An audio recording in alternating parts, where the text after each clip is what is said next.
200 megapiksel kamera dan 7000 bateri dengan harga serendah RM2,000. Itu adalah handphone baru Oppo iaitu Oppo Reno 16. Tapi jangan ditipu, yang murah ni adalah Oppo Reno 16F. Dan ini adalah harga dia. Okey, Oppo Reno 16F yang harga RM2,000 dan paling mahal adalah 16 Pro 5G dengan harga RM3,699. Oppo Reno 16 Pro pula akan mengandungi 144Hz display, refresh rate gila dah.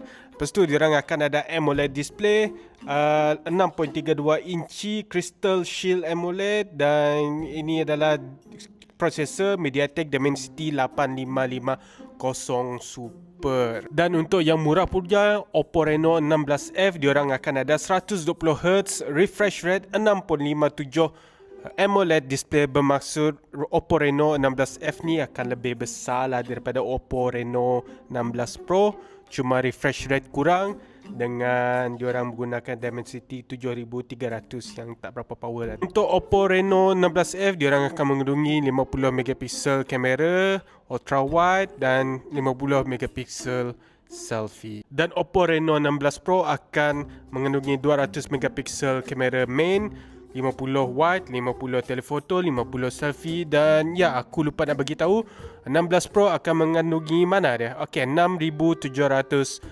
mAh bateri. Bermaksud Oppo Reno 16F yang akan mengandungi 7000 mAh bateri dengan 80 watt super VOOC charger.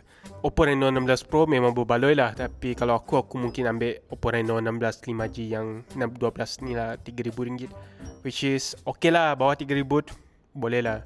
Tapi tunggu aku guna, tunggu aku pegang, baru aku boleh review. Hehe.